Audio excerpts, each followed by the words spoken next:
adjust your screens. It is us. We are them. He is him. I am Cheats is the Black Baseball Mixtape. I am joined as always by my man Flobo Boyce. What is going on? I'm good. I'm getting the spirit. Miami's playing a little bit later today as we speak, so I figure I go all Miami. You know what I'm saying? Trying to party out South Beach style, man. It's the You look playoffs. I'm excited. look very South Beach. You look very. There's a lot happening right now. There's a yeah, lot. yeah, If you yeah. can, ladies and gentlemen, this is what we're doing. You can watch us live on the Black Baseball Mixtape YouTube page, the Black Baseball Mixtape Twitter. But if you don't watch us live, you can obviously subscribe to the podcast and you can hear what is sure to be shenanigans on what these MLB playoffs are. You can only get it from us in our way. We've got a special guest in the chamber already. That's right. So we're going to be joined by another special guest from the BBM group chat. If you're not on the Discord, you're missing out. Absolutely.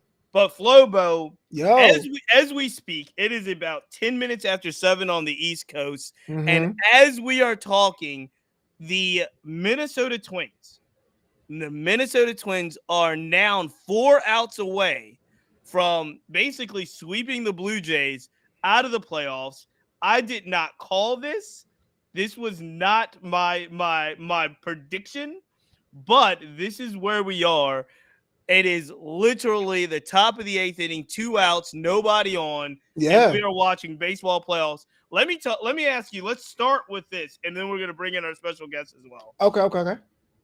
We are now we can do a quick recap, but we are now at least one home game in the divisional series for Minnesota. Now they've gotten 2.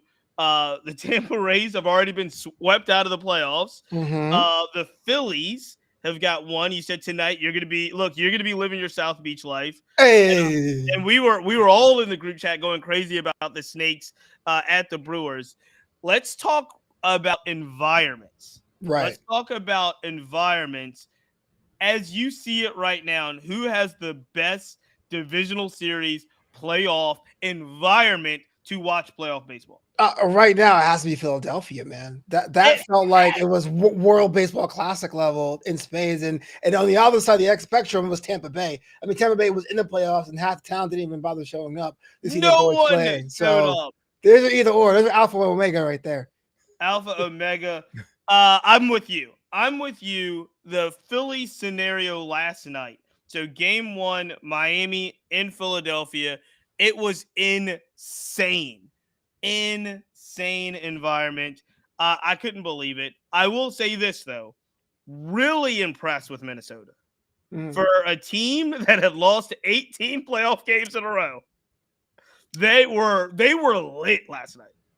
You know what? Not to take anything away from Minnesota because they did break the curse, and now that leaves the Anaheim or Los Angeles Angels the longest streak without winning a series. But it's really been Toronto, man. Going in the top of the season, I had them winning the division. We could not foresee the Alek Manoah situation. I had him on my fantasy team. I drafted Alex Manoah first off in my fantasy team. Dude, they sent him there at the complex ball. They deported him to the United States during the season. They lost the last game of the season, got in the technicality. So they kind of stumbled in butt first into the playoffs. And, well, Minnesota is nothing to sneeze at. We thought they were going to trip over their own shoes. But Toronto was not in a position to be a playoff, and that is being exposed right now. And it is being exposed right now because they are 3 outs away. 3 outs away. It's a 2-0 game. Now we're going into the bottom of the 8th, I believe, but they are 3 outs away from elimination. But Minnesota, I was very excited. On the other end of the spectrum, I'm going to keep it real with you. We kind of knew. All right, let me bring in. Hold on. Let's bring in our special guest. Okay. Let's bring in. Oh, and there's the third screen. Are you ready, Malik? Malik, are you ready to join us? I'm ready. I'm here. Butterman Kane. Butterman Kane is in the building. Another loyal, amazing baseball mind, man. This is the Black Baseball Mixtape. We're talking playoff coverage live as we speak. The first question we asked was about playoff environments. We both went Philadelphia as number 1 right now, based off of the last two nights here and going into it. what is your best so far, basically taking of game one and where we are in game two? What's your best playoff environment? Well, you put up a really good argument with Philadelphia. They're always going to bring that hype, that environment, whether it's a playoff environment or not. They're going to, bring that energy. But I got to argue that it has been Minnesota, especially today. Just seeing like how this is their first time winning games in the playoffs. The Yankees are not present in this October series. This is nice. I'm with that. So if anybody can see this, I'm happy for their demise. And you also have a situation where you have these new twins never really been in this situation before. So I'm gonna say it's Minnesota. Minnesota got the roof blowing up right now. I love Minnesota. What they're doing, it is as we watch them right now, it is lit in Minnesota. They're doing a great job. Let us we won't kick a team while they're down, because the Rays, as we speak already, has already been swept out of the playoffs. The Rangers came in, to my surprise, because I'd picked the Rays winning the series. Crazy. Kicked the doors down, and they did. It was 7-1. No, game, the right? Rays left the doors unlocked. You see yesterday's game? That was awful. You don't do 4 errors in a game before the fourth? Are you kidding me? All right, I'm sorry. I cut you off. The second game, yes, the Rangers did what they had to do. But that first game, I've never seen. I was in the chat. I was in the Discord. I was like, yo, bud, they're having a mid-off of just bad defense across the board, just awkward pitching. Look, it's a show for a reason, man. Bright lights. Got to make sure it happens. If you don't, you go home. As a Met fan, I saw it firsthand last year. Let me ask you this, because this is the big question here. The numbers came out on yesterday's game. 19,704, which is the lowest playoff total in the modern baseball era. It was Now they had a lot of things going for them. They announced the game late. It was a 3:00 start in Tampa Bay. On Tuesday. Yeah, but the stat is, according to the Elias Sports Bureau, it is the lowest postseason attendance since 1919. What is going on in Tampa Bay? What is happening? I have a theory. Mainly, do you have a theory first, my guy? I don't have a theory. I just feel like, and I'm gonna say it just like Tommy had said it many years ago. Tampa Bay fans, you guys got to step it up. I don't care where the stadium's located. I don't care that the new stadium is being built in St. Petersburg. It's always been there. You got to show up to the damn game, and I'm going to say that as someone who lives in Texas, one of the big ass state, just like Florida. You got to hop on that freeway to get anywhere. Anybody that comes to an Astros game, you got to like travel an hour and a half if you're in the suburbs. Mm-hmm. So come out to the game. I feel like that this series is just kind of indicative of that. Tampa Bay needed that support. They got as much support as they could from their roster, their depth, when they had all these injuries and legal issues that have hamstrung their entire Wander Frankovich. Let's keep it 1,000. Let's keep it 1,000. 1 million. This Rays team was not the same Rays team that was dominating the first half of the season. No. I mean, just personnel-wise, it's a different team. It's a completely different team. You got a guy who had a 100 percentile fielding rating. Wander Franco is not able to play shortstop, and he can hit a little bit. Yeah, he can hit a lot of bit. Yeah. And so you have this situation where the Rays really were running on like empty, busted tires. I could just see that the energy in both games. I watched both games in full. It was torture. Cross, man. It just seems like they ran out of steam. What do you think, Flobo? I'm kind of in the same boat with the rationale. All season, when they're up to 20 games in a row or without a loss in the beginning of the season, which is kind of funny to say that now, right? Getting soft in the playoffs. No one was complaining about the commute then. No one complains about the commute in Cobb County, Georgia, to see the Atlanta Braves. People come from Arkansas to watch the Braves. So you got to show up for your team, but you were saying, and I think the fact that no one really has ever gravitated towards Florida baseball, which is kind of a sad thing because the Marlins are doing good things, the Rays are doing good things. No one wants to do that. But you're absolutely right there, man. Look, I get it. The bright lights are on. You're kind of scared. Your crowd is there, but it's not as loud as it wants to be. You have to show up. Wander Franco was really a good part of your team, instrumental, but you still won some games in the back half. You got to give the Rangers a chance to mess it up. But you didn't. You gave them chance after chance to get a foothold. And when they did, teams who paid that much money, talk about the Mets and Padres, the teams that put that much money to get this where they're in the playoffs are not going to let that slip away. It's going to be hard for the Rangers, but Tampa Bay made it super easy for them. Absolutely. Absolutely. I mean, I agree with everything you guys have said. And I do think that Florida in general, I don't know why, because Florida is like one of the meccas of baseball, right? Yeah. They've got a lot of baseball. They've got a lot of youth baseball. They got a lot of college baseball. They got a lot of baseball. They don't come out to the games. I don't know what's going on in Florida that they don't come out to the games. And when they do come out, they're usually not rooting for the Florida teams. Yeah. So I do not know what is happening there. Let me take it back to the game that really blew up our group chat last night, and that was the Diamondbacks Brewers game. Flobo, I know that you your are. team. I know that you are really linked into this series. Yeah. Let me ask you: when Devin Williams was facing Tommy Pham with 2 on in the ninth, with a 1-run game, right? Yeah. How are you feeling? Who are you choosing in this stare down? I was like, yo, man, let's get a tiny little base hit, Tommy Pham. If the next guy gets out, we fine. That way, everybody wins. Was it 1 on or 2 on? I'm trying to think because Devin Williams is on 1. At least 1 was on. Pham was up. For Pham, no, he walked him, and then Pham walked. stole second on defensive indifference. And then the big hit came. Then the big hit came and walked in 2 runs. So like, yeah, I was kind of tired with that. But you know what? And I know I talk about the snakes. On the Black Baseball Mixtape Instagram, I had the little video. Oh no, black baseball fans were conflicted. Oh, they were conflicted. But what I loved about what Arizona did was 2 things that Milwaukee wasn't looking forward to, and that was small ball and using those challenges until they couldn't use them anymore. I think that really shocked Milwaukee. Milwaukee's a better team on paper. Didn't look like it after last night. Oh, didn't they leave like 1 million runners on base, Malik? Like they left them. Both teams left 1 million runners on base last night. Yeah, there were some big time lobsters. I feel like Milwaukee had this problem a lot during the season. They got 3 guys at the top of the lineup who are on base machines. Yep. They picked up Carlos Santana to get on base. They got William Contreras, which was one of the best pickups out of the offseason last year. And Yelich is back a little bit. Not so back, good. No. He's getting on. He's basically replicating what got him to Milwaukee in the first place. He's solid. He's solid, right? And so you have a problem where Milwaukee's not able to really capitalize on those opportunities, and that's really what hurt them last night. In that, I got to just say about Corbin Carroll, just seeing that bat. It wasn't really a bat flip, but it just looks so badass the way that he hit that homer. Oh my God! He's an old man. He's like 21 years old and an old man. I will tell you this.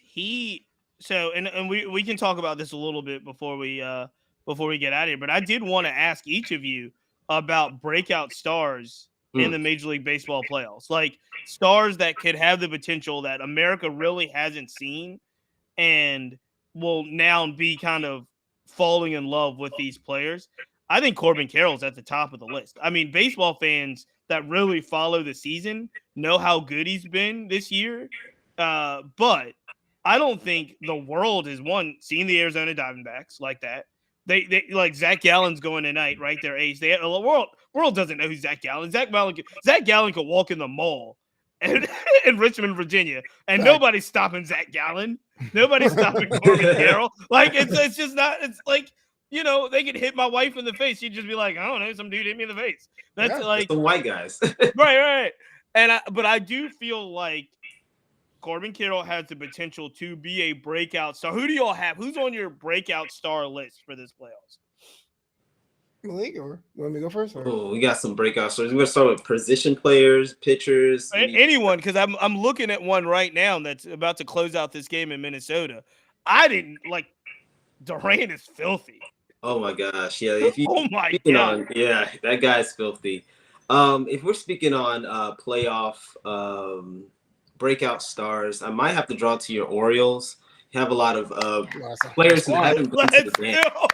And honestly, I'm going to draw to a player that's really been carrying that team for a while, because the Orioles are really good this year. There was a graphic that showed the players that have been developed in their system, drafted, and waiver pickups is something that we don't really talk about. We have Santander, even like Ramon Urias. But the star I want to talk about is the breakout star is going to be Ryan O'Hearn. And so the reason why is because this bat has been just so steady. If you look at his September stats, even through August, he's been quite consistent during a time when a lot of players kind of fall off in those late dog days of the late season. I think Ryan O'Hearn is that steady middle of the order bat that can really carry them through this postseason, because when you look at the Rays lineup, there was not enough length or a lot of enough thump in that lineup. Yeah, there was. He just kind of gave up a little bit. And so you see that the Orioles are able to kind of lengthen that inning out, those grinded out at bats that they're able to do. And I think Ryan O'Hearn is going to be a big part of that, even though, he's a, kind of a trash bin pickup from the Royals, and Orioles were able to find a spark plug in him. So I'm going to pick him. I mean, that's a good choice. I mean, that Orioles squad, we haven't seen them quite yet, but they can really be, I won't say the Cinderella team, because I mean they won the division. You can't be like you're a Cinderella team. But definitely they'll be a team that not people are on that bandwagon. That bandwagon was pretty empty for a long time. So the people might jump on. But I want to say spring chicken, new rookie Evan Longoria after last night's game, man. Just realized you forgot about me. I'm back. He was so good last night. We were in the group chat, and I said he's channeling his inner Brooks Robinson, because he was a vacuum last night. We love rookies. We love old man with new tricks. I remember being live when Bartolo Colon hit his home run. I still lost my voice that day. So I want to see how far he can go if the Snakes win tonight, or when the Snakes win tonight. Dang it. I probably just jinxed them. When they win. But you guys bring up a good question, because especially if you go back to the Orioles, obviously I followed them closely all season. I am not convinced that the world really knows Adley Rutschman and Gunnar Henderson. They don't. Like I don't. Yeah, right. So I mean, I'm like, it kind of sounds crazy, because Adley's an all-star. He's obviously the leader in many ways of that team, him and Cedric Mullins. But I really think if Adley has a big series, then he has the potential to be a breakout star. I think Adley Rutschman has a breakout star potential. There's guys on the Rangers, the great all-stars on the Rangers, Simeon and those guys. I don't think the world is paying attention.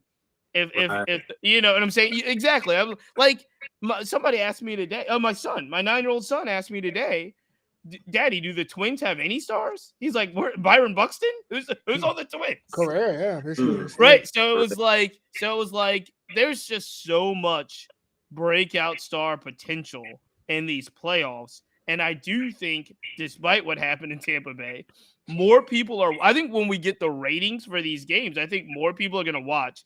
And Lord knows, we all know this, when Atlanta, LA, Houston, and Baltimore get into the picture come Saturday and after, these ratings for this playoff are going to go through the roof.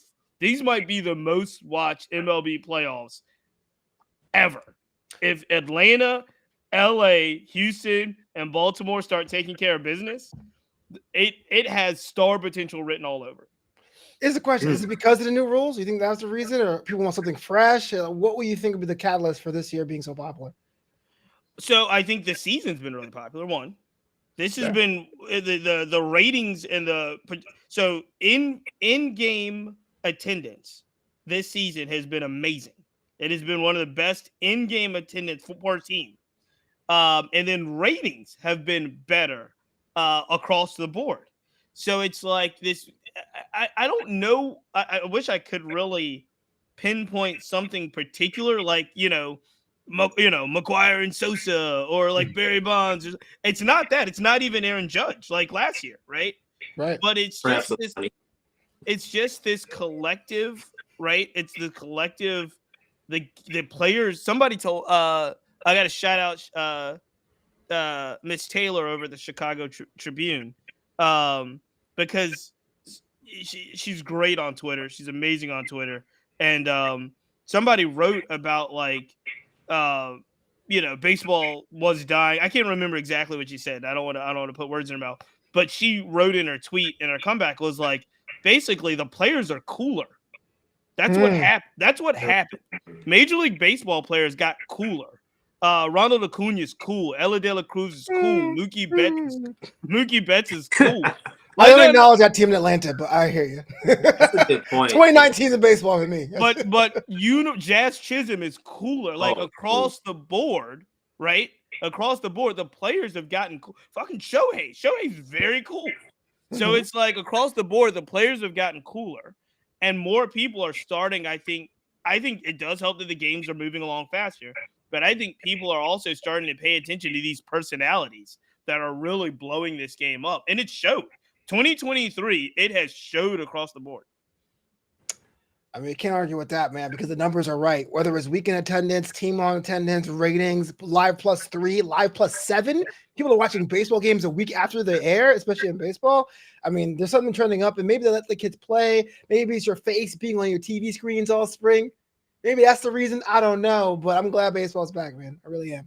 Yeah, I mean, I think there's still a lot of Malik, I will let you get in here too. I'm sorry. I think there's still a lot of untapped potential in regards to making the game more relatable, right? Making the game cooler for our community, especially. But the fact that Three Brothers is on at 7:30 Eastern talking about the playoffs is something that hadn't happened 5 years ago, 10 years ago, right? This is something that's happening in 2023. And so I think, Malik, all of it contributes to making the game cooler. Yeah, and I also think that the diversified reach of baseball is just starting to blossom, even with just how sophisticated some of these YouTube documentaries about baseball players and teams and their seasons. It's gotten so good. Like, I always have something to watch, whether it's from Jolly Olive or from like Stark Raven Sports. Baseball doesn't exist. Yeah. You got Foolish Baseball. Some of these pages that are able to kind of dig really deep into just the science and the stats behind baseball. I think it's getting a lot of stat heads very interested into the sport as well. Well, let's bring it back to the game before we get out of here, because we know what we know now is that the Rangers will be in Baltimore on Saturday. Game starts at 1 p.m. What it looks like right now, we are literally 1 out away. Blue Jays are down to 1 out away for the Blue Jays. I mean, for the Twins, moving past the Blue Jays. So that means this is what it sets up. It sets up the Twins versus the Astros, the Rangers versus the Orioles. Let's just stick to the American League side right now. What's your initial read on those two series? Well, first things first, I feel like a rested Orioles team is absolutely dangerous, especially how spotty the Rangers got their way in there, had help from the Tampa Bay Rays to get in there. That should be their chance to really show the world they deserve to be there. Right now, as we record this now, the Blue Jays down to the final strikeout. It's over. And it's over. It's over. Man. I'm ready, man. One the at least team stands. Last year, my literal team was in the postseason, but I feel more hype now. Okay? It does feel like it's a bigger thing. You can't call it. Half the field we thought we'd be back. This year isn't back. The Mariners, the Guardians, so it's crazy. Yeah, that guy is a stud. That's I do not want to see him ever. The other thing is, I mean, were you watching the games? They say the hardest thing to do in sports is hit a baseball, right? Have you looked at some of these back-end rotations? I'm talking about 102 on the black, 80s. Who was throwing? It was last night. It was I can't remember who it was. Oh no, it was Jordan. Was it Jordan Hicks came in them last night? Dude threw 102 outside corner, and then an 87 mile an hour like breaking ball. I was like, who can hit this? He deserves $100 million when he becomes a free agent. If he keeps it up, Edwin Diaz money for him. But look, try to hit Duran, right? Try Devin Williams. Even last they hit him, but it was like try to hit that guy. It was insane. Nah. These back end rotation guys, when they put him in the 7th, 8th, 9th, it is impossible. It is impossible to really get off on these guys.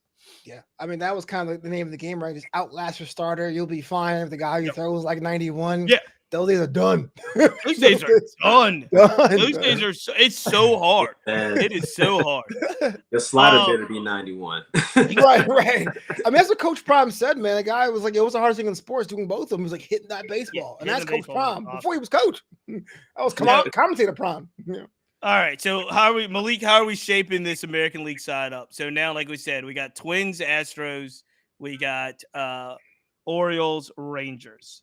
So full disclosure, I'm a Houston native, Astros fan, but I am a fan of all baseball. We know. We read your comments. We have to keep it. We have to represent. It gets real Atlanta. It gets a little real trapped in there. I for this series, of course, the Astros have been to the dance for a while. The Twins are a little bit more scary than the Tampa Bay Rays, obviously, for obvious reasons. But I think that the Astros are going to take it in probably 3 games, 3-game sweep. No, and so then, is it best out of 5? It's best out of 5, right? Yeah. Okay. Yeah, I think it's going to be a pretty, not trying to jinx it, but I think that the Astros are not the same team as they've been for the last 6 or 7 seasons. Right. But with that postseason experience and what most of the roster is still intact, I think that they have a really good chance against a hot Minnesota team. This Orioles series, though, is going to be pretty interesting because, rested teams, sometimes it works for them. Sometimes it works against them, as we saw in the NL last year when we had a hot wild card team just kind of mow through. I was fine with that. Yeah. To hell with the Braves. I enjoy that heavily. I know you love that. You enjoyed all of that. But I think that the Orioles are going to show us something. I think they're going to show us why they weren't swept all this entire season. Not the whole season. No, not the whole season. So you're kind of. I think that the Orioles are going to have an inside shot at winning that series, mostly because of just, first of all, they're starting at home. That environment's going to be nuts. Right. Bird bath is going to be going. Fans are going to be there. And I think that the Rangers are going to have to show a little bit more length out of their starting rotation. They only got 2 really, reliable guys. Once you get to that bullpen, though, completely different story for the Rangers. So I think that the Orioles are going to take that, obviously, and then it's going to be Astros-Orioles, going to be real orange in the CS. Christian Black, what? Look. I think. Let's go O's. I think the environment in Baltimore on Saturday will rival Philadelphia and Minnesota. I think they were going to be so excited just to be in that playoff environment with that team. I think they're going to be so excited. And that's what worries me, Flobo. We've talked about this the whole time. Okay. I'm very worried about this new experience for these Orioles. These Orioles are not – the last time the Orioles were in the playoffs, Adam Jones was playing center field. Look, we've got – Cleon Jones plays it. Very nerve-wracking. We have got some some people that have never been there before. The majority of the team has never been there before. So I hear what you're saying, both because it's the same deal. Because I know the Astros had this problem last year with the downtime they had going from the first round. And I remember that year was a do it for Dusty year. I was like, oh, let's go Astros. Okay, now you got the ring, you're good. They were saying they were trying everything they could to keep everything warm. One of the things about being youthful is that you don't really have that fear instilled with you. If you haven't been there before, what are you going to be nervous about? It's one of the two. It's one of the two. It's either like, you're not you don't know people drown, so you're not allowed to swim, right? Like, oh, exactly. You somehow smack around the Yankees, the Red Sox, and the Blue Jays all in the same team multiple times. It's like, why not just keep on doing what you're doing? And the Rangers they're a solid team, but they're not super scary. Right, and I think that's why Brandon Hyde is so important to this, right? The manager of the Orioles has to make sure that they stay loose. They don't have to tighten up. They have to stay as loose and have as much fun as they've had all season, because the Orioles were one team. Like, it's really funny that you mentioned this about the Rays. Watching the Rays the last two games in the playoffs, them brothers were not having fun. They didn't look like they were having fun. They looked like baseball was a burden to get out there and play the game. The Orioles are one of the most loose. Like, they are out there just all shucks in, having fun, winning series, like looking around like, can you believe we're this good? Like, Like Yeah. that's how it's been. Like they're just like looking around, like, can you believe what we're doing this? So if they can stay loose on that side, but I do think the environment is going to be amazing. I think the environment is going to be nuts. Let me ask this to both of you before we kind of close this thing out. They just interviewed Carlos Correa post game. He was the guy that got the interview. Is this some form in many ways, the fact that they made it to the playoffs, broke the streak, moving to the next round? Is this vindication for Carlos Correa? It's hard not to look at it that way. The first thing that crossed my mind, it was like the Giants are sitting at home. The Mets are damn sure sitting at home. But Carlos Correa is on TV being like, oh, here's my wife and kid going on to the next round. I think so, because the first half of the season, he was saying, yeah, I suck. Sorry for booing me. I would boo me too. Yep. And now he's living his best life. If the team drops the next series, yeah, we'd be disappointed. But Carlos Correa personally is playing with house money. Yeah. Carlos Correa, and I'm a Carlos Correa lover because I actually got to see him grow up through his prospect days. And so we have a little bit of a different perspective, I guess, from Houston. Carlos Correa makes a lot of the players around him better. And I think that the Mets and the Giants whiffed, even though, whatever the doctor said, there's so many players out here playing with broken legs and broken ankles that I feel like that decision that the Mets and the Giants did to not sign him is starting to, bite them in the rear a little bit, because, you have Carlos Correa, who's been in the playoff environment for a very long time, very good leader on a team. And also he has that chip on his shoulders that can really push other players around him. You got guys who haven't even seen or sniffed the playoffs since they joined the league around him, veteran and rookie players as well. And so I think that this is really kind of just a slap in the face to those other teams. However, you have this division, which is the AL Central. And you also got to consider that, that Central division is kind of wide open sometimes, even though it was pretty decided in this year. So I think he did choose a safer choice between the two teams as far as like making it to the playoffs. He wasn't going to get it in the NL West, and he probably wasn't going to get it with the Mets this year. But did he even have a choice? He had no choice. No choice. He had to go back, right? Like he signed 2 deals, and they both were like, "Nah, that physical's no good." I think the fact that he played so many games this season, I know he wasn't like his normal kind of all-star caliber self, but the fact that he was on the field for as many games as he was, I think was vindication enough in regards to his health status, right? Mm-hmm. And his play at shortstop speaks for itself. The play he made last night. Oh my God. Like that's stuff where if you didn't really see it, it's hard to describe someone running from second base. The third baseman boots the ball. He picks it up almost by the third baseman slide, makes the strike to get the home. Like, you can't make that stuff up. No, you can't. I mean, the playoffs level baseball is where you have to be table stakes to even get in the show, and the fact that he's able to do that means a lot. But it's hard to say, man, because if you're the Giants, and the Mets too have put lots of money on people who show up, are injured, and that's pretty much your eating contract. So I get it, but you're right. If you're Carlos Correa right now, you got to do a victory laps and be like, "I told y'all," sign me. Yeah. All right, fellas, we're about to get ready for 2 down. 2 games down today and 2 series down today. Yeah. We're about to get ready for the Phils and the Marlins, and we're getting ready for Flobo Snakes. Snakes and fish, baby, all day long. Woo! Oh yeah. I hope I talk to you again. Maybe tomorrow, not tomorrow, but maybe Friday. By the time we kind of wrap this thing up, who knows? But what do you think? What's your prediction for Game 2? Marlins, Phillies, Game 2, Brewers, Diamondbacks. Okay, I need to check who's on the bump tonight. Who's on the bump? Zach Gallen is pitching for the Diamondbacks, and I'm picking the Snakes. Yeah, Peralta. They're down by 2. They're down by 2. But I'm still picking them. Oh, it's already okay. Yeah. Oh man, they got to Gallen early. Wow. I guess all right. Yeah, let's do it.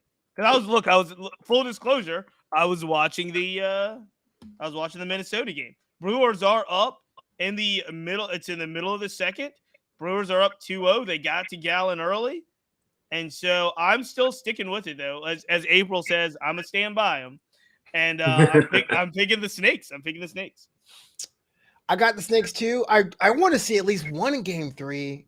Maybe it's Philadelphia. I want to see at least a Game 3 happen. Maybe because I'm rooting for the Marlins as well. But I don't want to have two sweeps. I don't want 4 series sweeps on the same day. But because the last 2 days have been pretty cool, just to sit there and watch the game, watch baseball, game after game after game. It's so awesome. Give me some more of that tomorrow.